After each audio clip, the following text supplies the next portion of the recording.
Hi guys, welcome back. Quick note before we start the actual video. So this is a repost of the Stray Kids Astrology breakdown that was originally posted for the Fangirls React channel. But because I'm moving everything to my personal YouTube channel for algorithm purposes, I am reposting it here. However, with the new comeback announced and the world tour leading on to next year, I thought it would be a perfect time to revisit this debut chart. Now, I won't spoil anything in this video, or I won't spoil anything right now, but what I will say is that I do want you to kind of pay attention to some of the themes that come up in this video, which is Stray Kids' transformation, their legacy, and expansion that feel even more relevant now than when I first recorded this video. So pay attention to those themes as you watch, and we're going to revisit them very soon because stay tuned. Make sure you subscribe because I will be trying to break down what this new comeback is going to reveal about their particular chart as a group. So stay tuned for that as well. But enjoy this video. Please leave me a comment if you feel like you relate to some of the things that I've mentioned on this video. And of course, I do have a breakdown of their previous comeback, which was for the Do It era, which I also expand on the exact same topic. I will be reposting it here at a later time. But again, stay tuned for the Run It and This That astrology breakdown coming next. All right, guys, it's Christina Rae. This is a special episode. In this episode, we'll be covering the astrology of Stray Kids as a group, taking into consideration the day that they debuted. And this chart is literally about transformation, creative pressure, and how they as a group always push through the limits.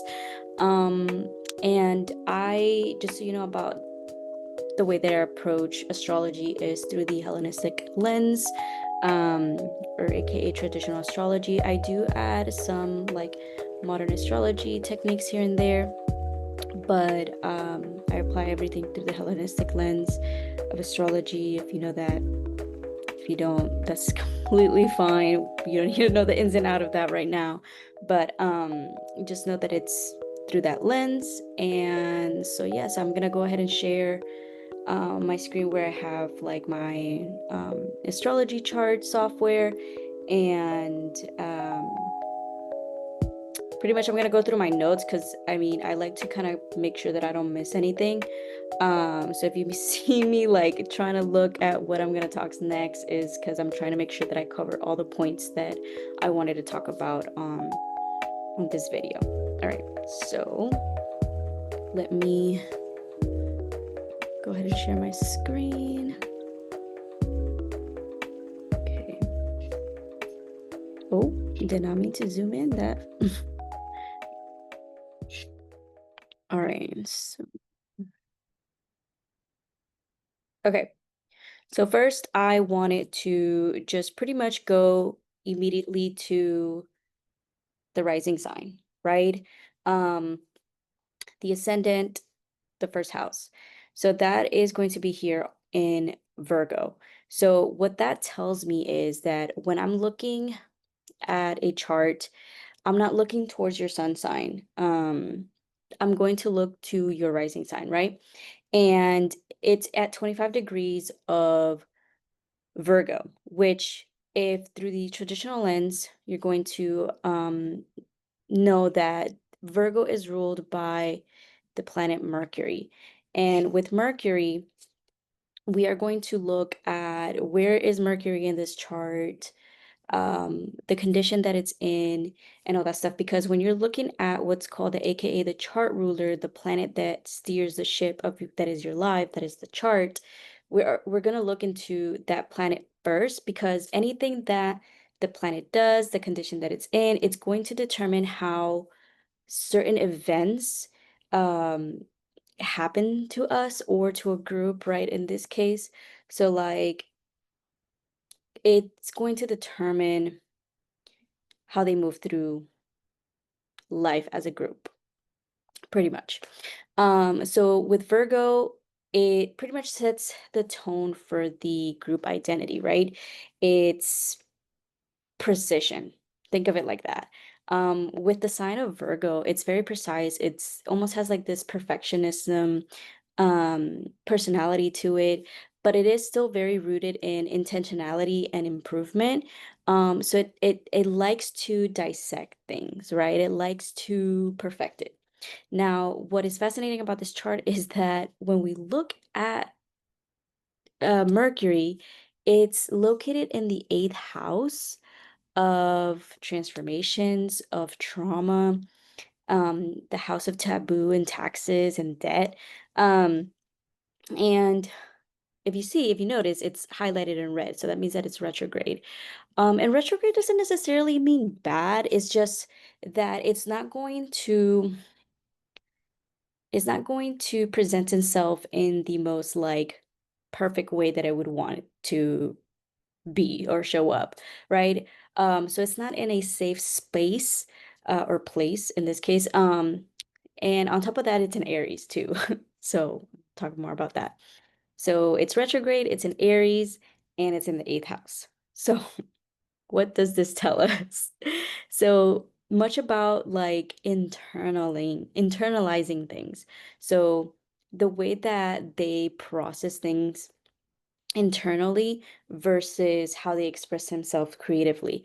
So again, Mercury retrograde in Aries, it's kind of like it's it's a mind that moves super fast, but doesn't always feel heard. And that's where that retrograde comes in because um and I'll explain that a little bit later, but Aries is a fire sign. Aries is a cardinal sign. A cardinal sign is a sign that is going to like, it's very good at like starting things. And so they're very quick to start, they're very quick to move in the space of that they're in, right, in the K-pop world. But sometimes when it comes to their messaging, it might fall short just to, unfortunately, the K-pop industry or that side of the world.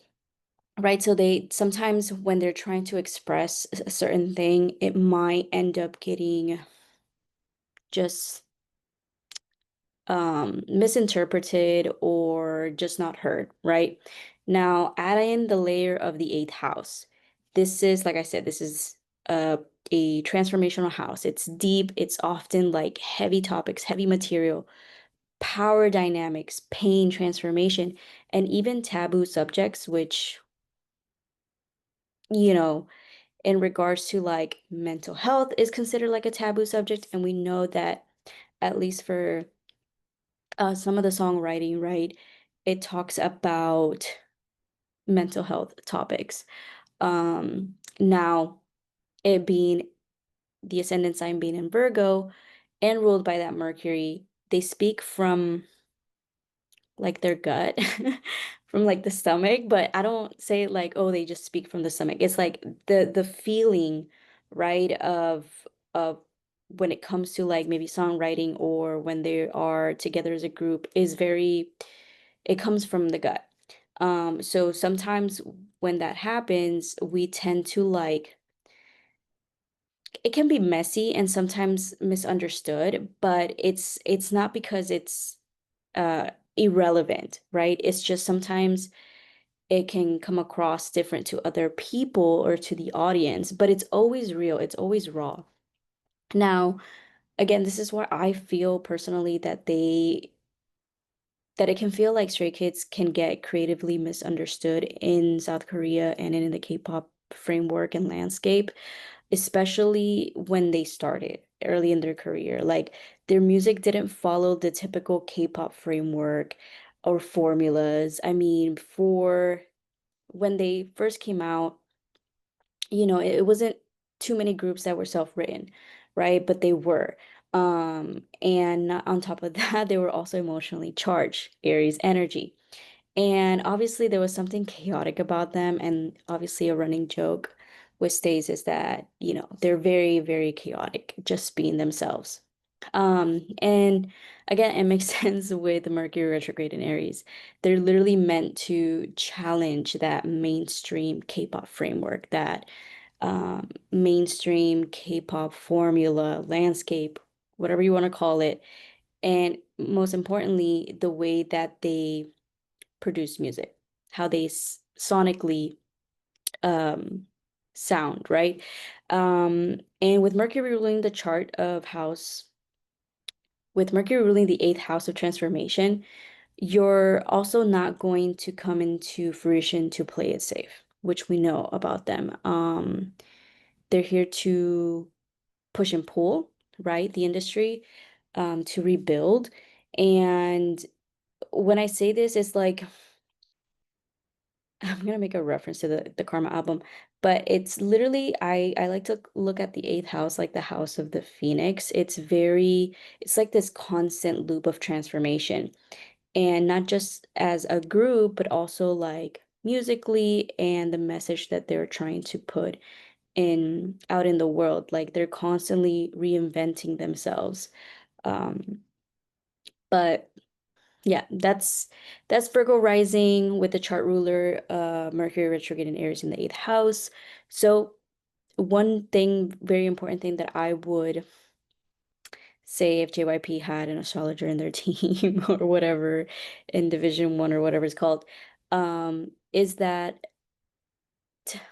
to please not release anything or do anything important during Mercury retrogrades. Um, if you can't help it due to scheduling issues, that's completely fine. But, but, if you want to kind of minimize any like mishaps or miscommunication or how something lands, maybe avoid Mercury retrogrades. But of course, there's more to it. Not just every Mercury retrograde is going to impact them. It's just there's more layers to astrology, guys. Um, okay, so let's see.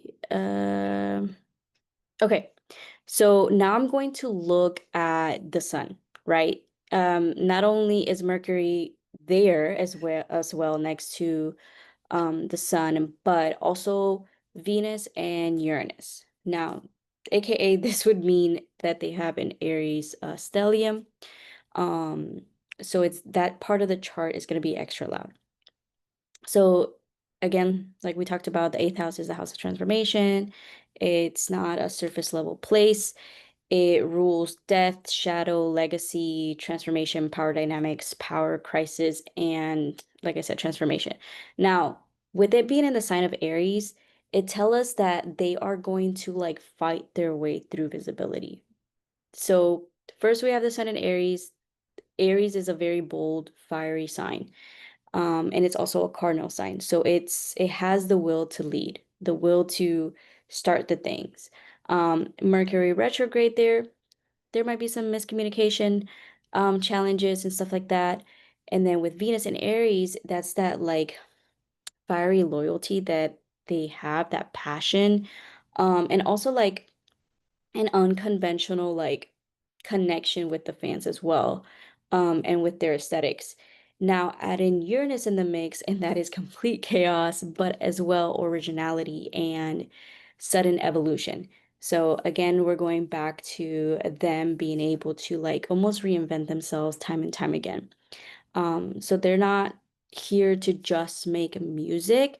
They are here to kind of like almost emotionally like tap into the audience, if that makes sense.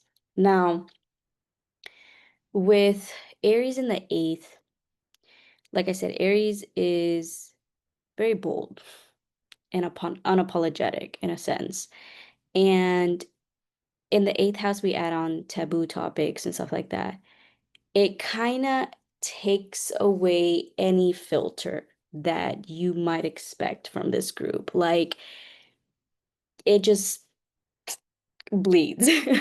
And adding Uranus in the mix, it also can come in very unexpected ways. It can be almost like disrupted, but I think this is like such an important placement um, when it comes to their uh, how they play around with their genres that they tap into. So like this is this is the oh my God, blah, blah, blah. This is the placement, sorry, brain fart, that would, if I were to be looking at this chart for the first time and you tell me it's like a group or something, tell me like what genre, I wouldn't be able to tell you because it is like just using that creativity to like almost bend the rules of like a particular genre. Um, so yeah, that's that part. Um, and again, they're not here to fit that with that Uranus placement, they're not here to fit the mold or the template that is considered a K-pop group. And they're not supposed to. Like, I mean, you can see it in the chart. Like it's it was born with that identity was born when creating Stray Kids. Um, and also Uranus is the planet of innovation too, in a sense. So using that creativity, that spark, that airy spark that fuels them, it also adds an element of like just constantly innovating themselves through the K-pop framework, through the K-pop sound. Um, and this would literally point to me that they're not manufactured.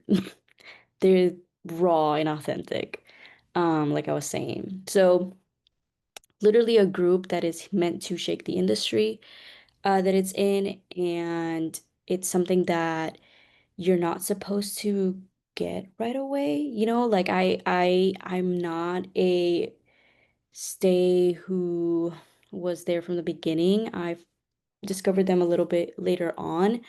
But to those stays that have been there since day one, like it it might have been like almost so impressive to see them grow as artists because had you like you could see that they were a very talented group, but you might have not gotten the fact that they were gonna be like to the level that they are right now, you know? Um, you could see, you could feel that they were meant to like break through. Um, but also maybe something that might have like worried some fans were that maybe they don't fit in. But that's okay, right? Like, how can I explain this? They were never meant to fit in, and that might have been a concern. Um, but that was meant to be, is what I want to say. Okay.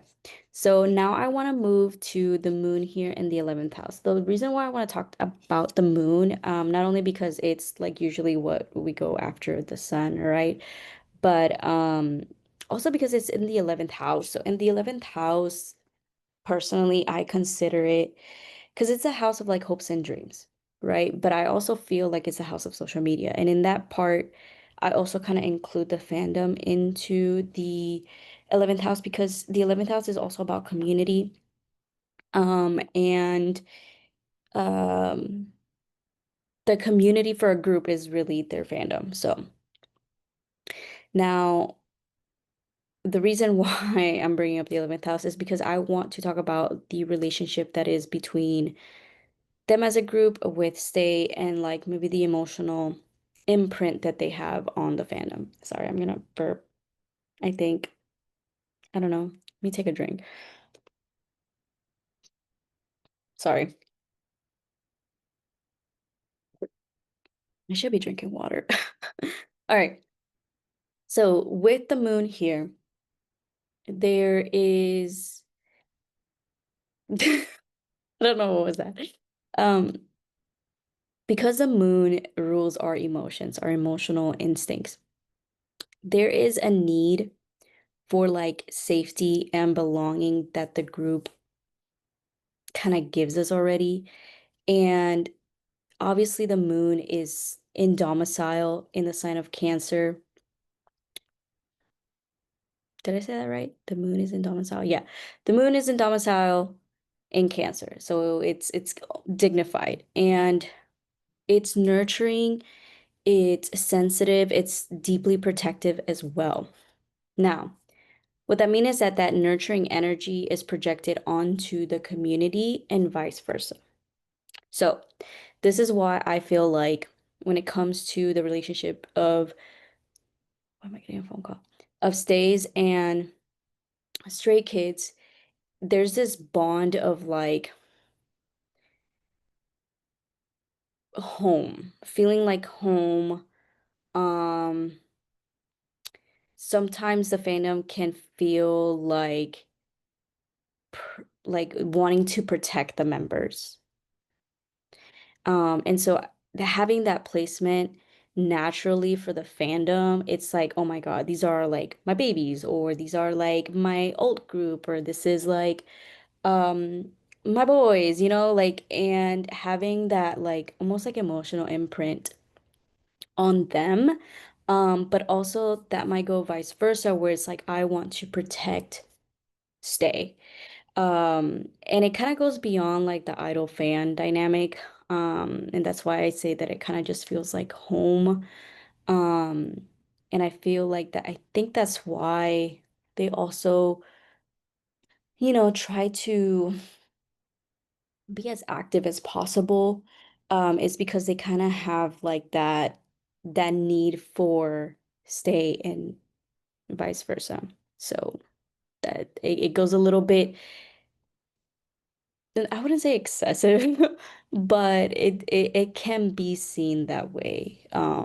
So it's it goes beyond just being a fandom, right?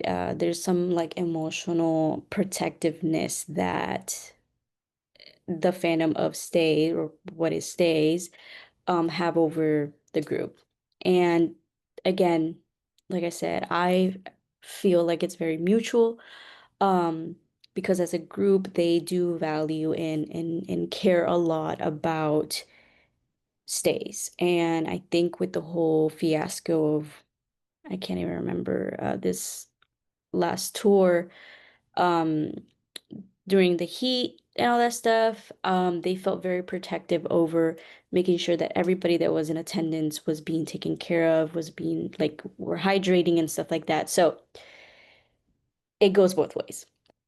Um, and of course, if you want to talk about that Cancer Capricorn axis, it can be almost like super protective. So yes. Um, what else? Let's see. Oh, yes. Okay, so lyrically, right? This is where, because fans are not just gonna connect with a group just to connect, right? But it's because some part of the music is going to really touch you. And when it comes to that moon in the 11th house, it's opposite that fifth house of Capricorn, which is the house of like creativity and stuff like that. And so it ties in to the creative process that they go through. So making sure that the lyrics all can talk about very relatable stuff like pain, self-worth, like resilience. And it's why it hits home. It hits personally, their songwriting, and can feel very relatable and like, oh my God, like you've seen and you've gone through maybe through something that I have also felt. Um, and just like I said, it's a sign, it's a very nurturing sign, and it's in domicile, it's the moon. So the moon feels at ease. But it also tends to show up in its most like raw way, um and that need to like defend him also, but it also wraps up the element of like family, right? um it You can tell that they consider themselves family, and it's through that emotional transparency is what I wanted to say. Like Moon in Cancer is going to bring you emotional transparency. But because of that emotional transparency, it's what makes it feel like home. So really that's like honestly what I would consider like a superpower or like their secret weapon as a group is being able to be emotionally transparent. So that's that moon in the 11th house. Now, opposite to that, we have in the fifth house, like I was talking about, this, I would still consider it like a stellium, but in Hellenistic astrology, technically not, just because Pluto is added in there, but it's still kind of like a stellium because it's technically three or more planets. And Pluto is a modern, like later on planet through traditional lens, so technically they will only have like Mars and Saturn. But I digress.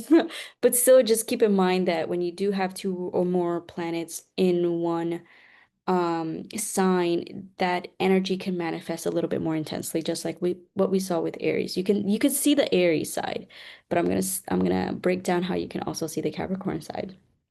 Now, Mars and Capricorn. Mars is exalted in the sign of Capricorn. So it's very focus driven, it's long-term stamina, and it's ambition, but structured because it's ruled by Saturn. Now, Saturn in Capricorn, it's in domicile. It's Capricorn is ruled by Saturn. And it's discipline, it's delays, but also maturity. And then you also have Pluto, which is a planet of like transformation and stuff like that. So it does bring the element of transformation and all, but it can also be a little bit intense and almost like compulsive in the creative process. So all of this energy in the house of creativity, performance, and almost like inner child expression, because the fifth house also rules children, but in this case, I'm applying it as to like their inner child expression as a group.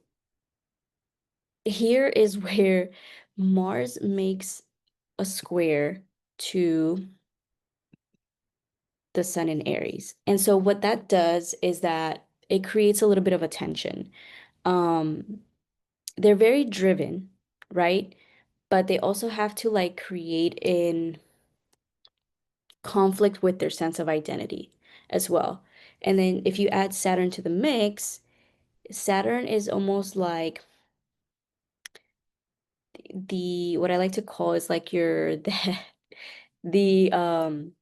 the father figure, the the daddy, um, almost like how the dad role is seen, which is like the great like restrictor, the one who says no, right? So think of Saturn, so add Saturn to that mix, and then you also have Pluto, which is like the destroyer, but also the rebuilder and the Pluto unearths is what I'm trying to say. Um, so add that to the mix, and you have like a pattern of internal intense pressure to constantly evolve and outperform themselves.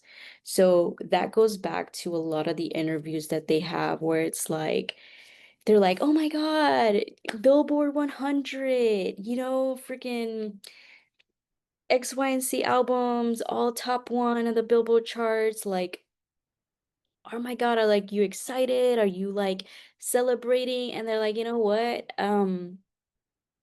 No, because like this, yeah, we're happy and thank you to stays, but we still have room to grow. That is literally all these Capricorn placements. It's like, yes, they have that commitment to constantly reinvent themselves and that have that stamina to really like put in the work. But at the same time, internally, they put that on themselves to always like constantly want to like evolve, like we did this comeback. Okay, how can we make it 10 times better? And like I understand the element of like concern for the group. Um, when it comes to like back-to-back comebacks and how like constantly they're putting out stuff. Yes, it's a little bit concerning because it's like, oh my God, when do you have a break? But please understand that them as a group, they collectively kind of calibrate themselves into this energy as a group. Um, and they are capable of doing it, you know, like they have that Mars and Saturn. And it just, I mean, think of Mars and Capricorn like a general in the military, you know? Um, he's gonna put out, he's gonna lay out the game plan, right? And then Saturn is there to help execute it, but with effort, with work. And so that's why they work so hard. And again, Pluto there, it just exacerbates that like need to constantly be like, okay, so what's next? Let's Phoenix rising from the ashes. Like, how can we re um evolve, right? What's the next stage after this? And so um the reason why I want to say like don't like be too concerned is because in traditional astrology, Mars is of the night sect, SECT. um and what that means is like when you're reading a chart, you're going to see whether you were born during the day or you were born during the night, right? They debuted in Korea at 6 p.m. Korean time. The sun is right above. Hmm,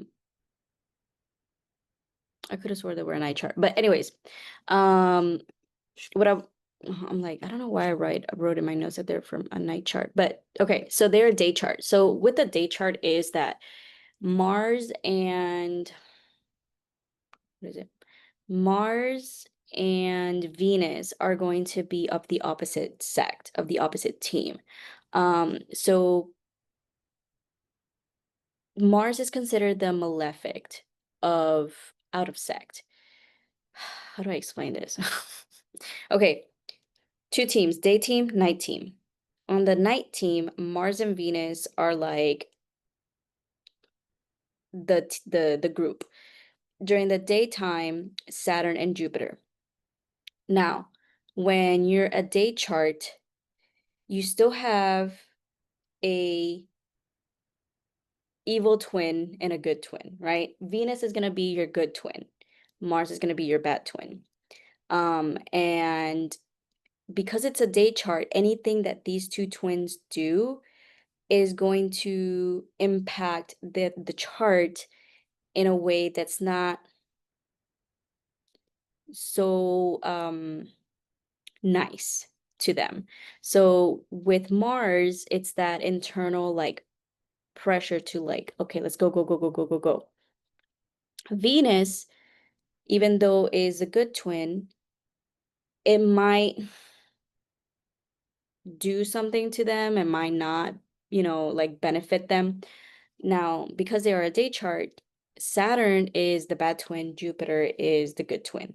But because they are of the team of day, sometimes their energy can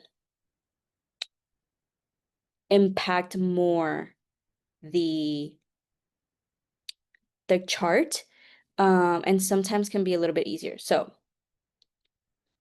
Saturn tends to always constrict and like say no and pull back, while Mars is like, let's go, go, go, go, go, go, go. So with Saturn being part of the daytime chart team, it might be a little bit lenient when it comes to like how strict it can be, um, to like keep tabs on Mars and be like, you need to stop. And so sometimes I was gonna say, because I don't know, on my notes I put that they're a night chart, maybe just because I was saying 6 p.m. I didn't double check.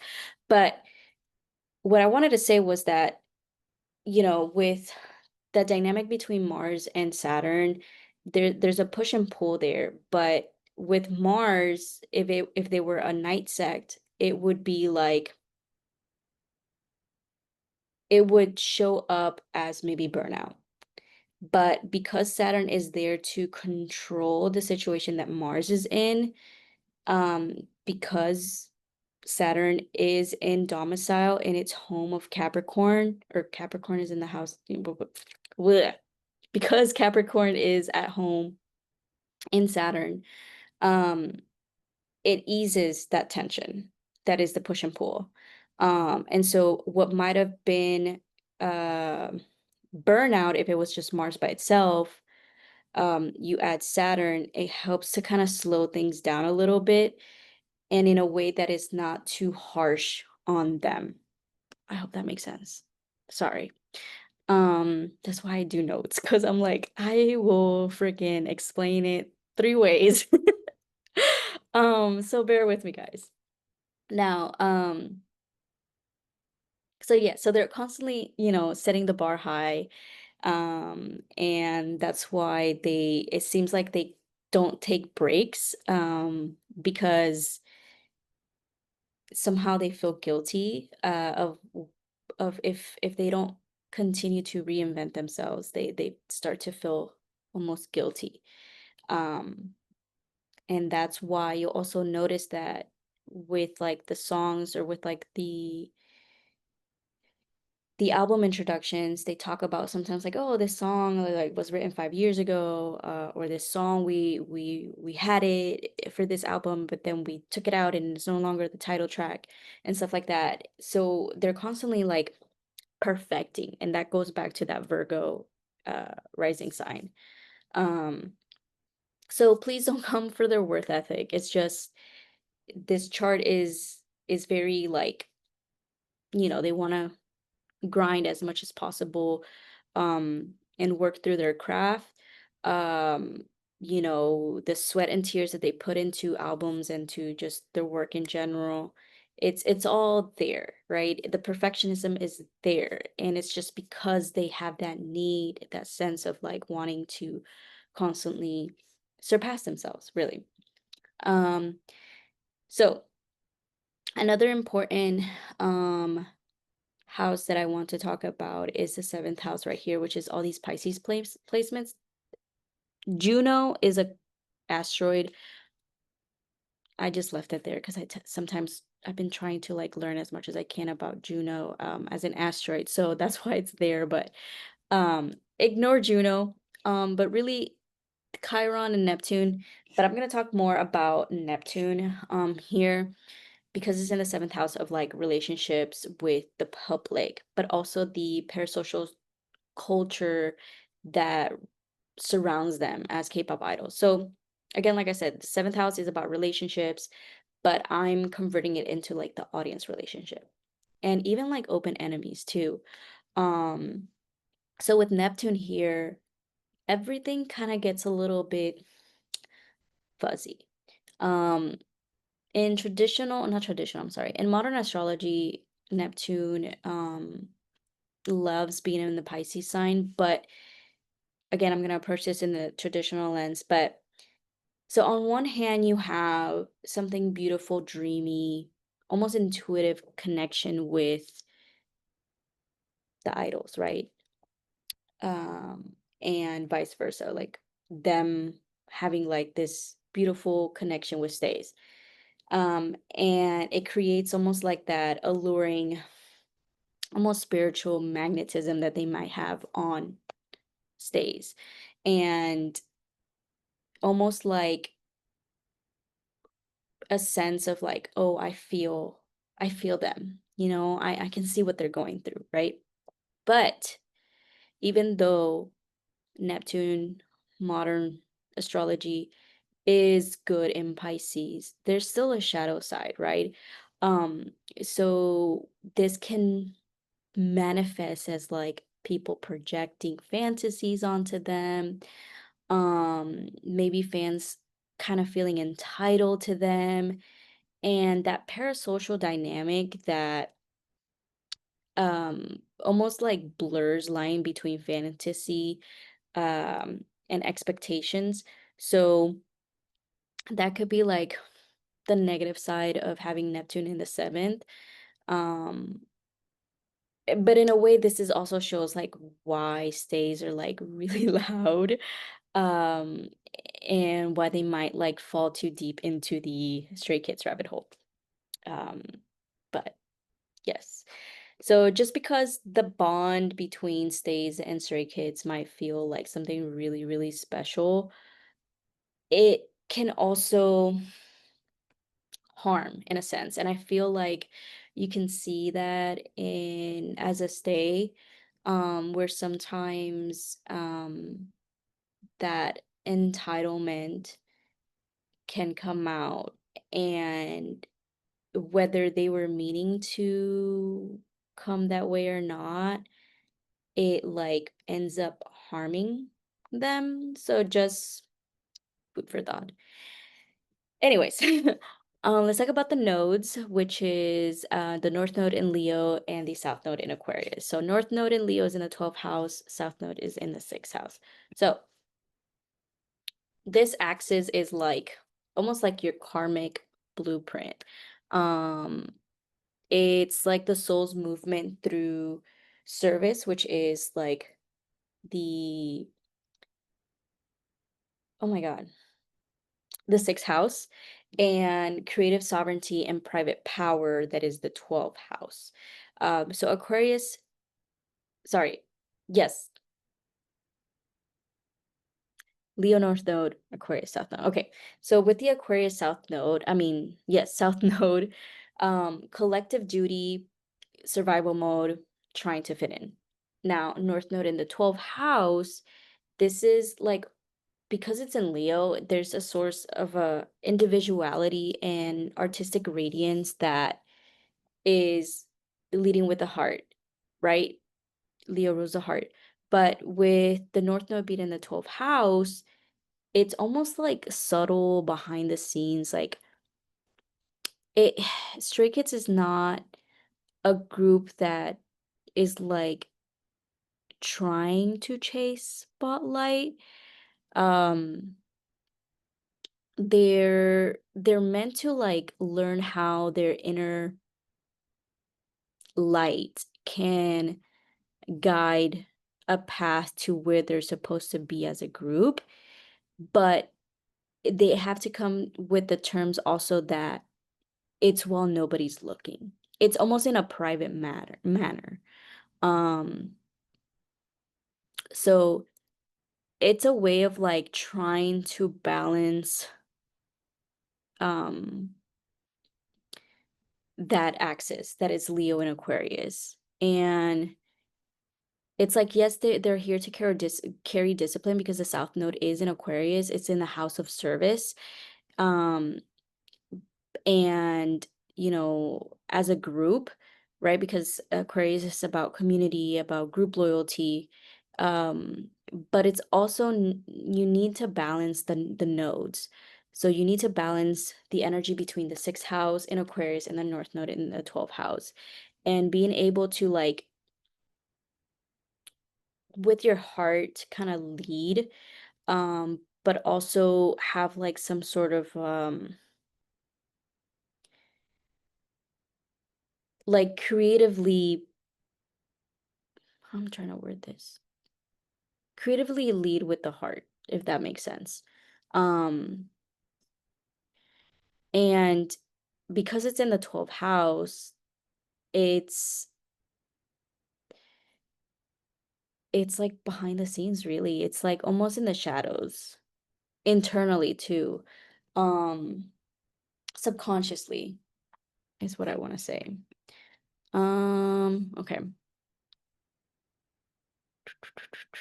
what's next on my list? Venus and Uranus. Okay, so this combination right here in the 8th house, we kind of already went through it a little bit, but it it's an iconic duo. So Venus and Aries is bold, passionate, intense. Uranus and Aries is experimental, unapologetically authentic, and rebellious.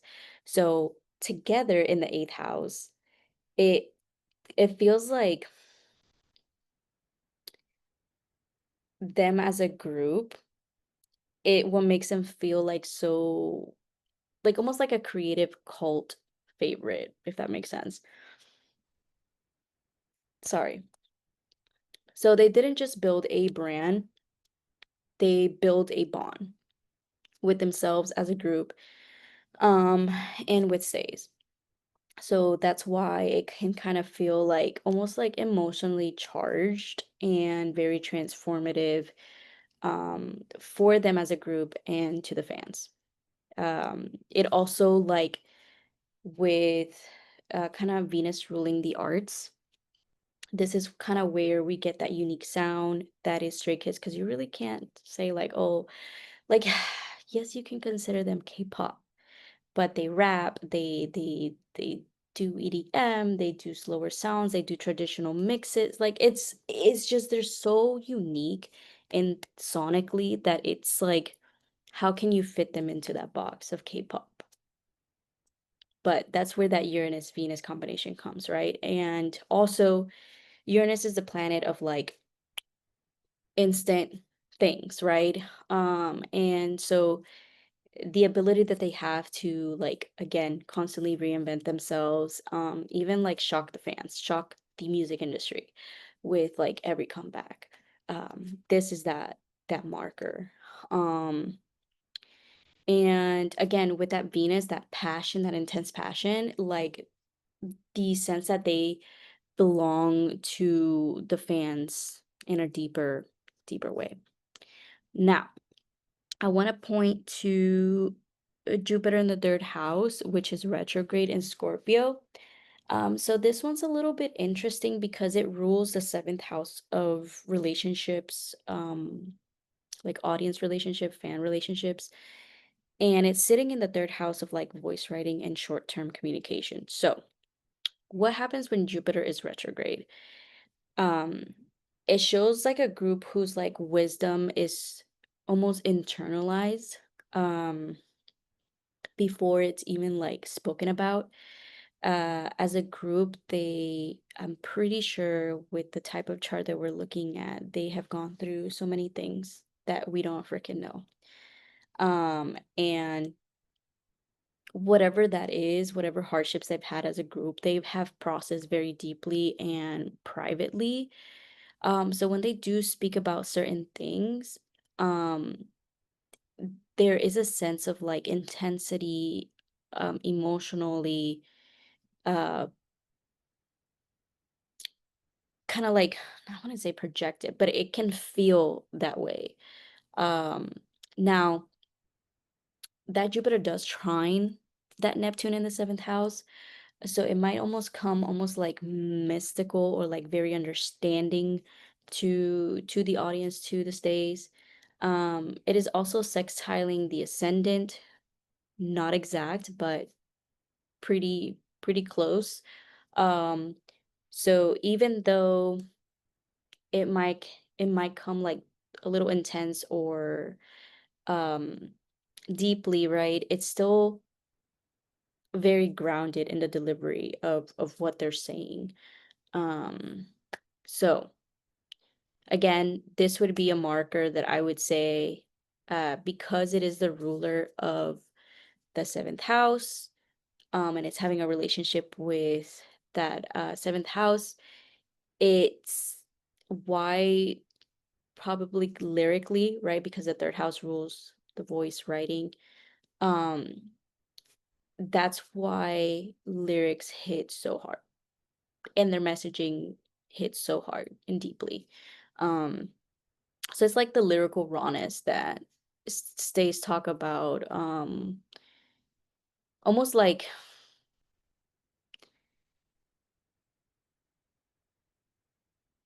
how I guess they connect. So like if you're a person who's very lyrically like driven when it comes to music, like it might feel like almost seen in a sense. Um okay, so next we're going to talk about Pluto in the fifth house. Now we did talk a little bit about Pluto when we were talking about the placements in Capricorn, but like I said, it adds a little bit of a pressure to keep evolving.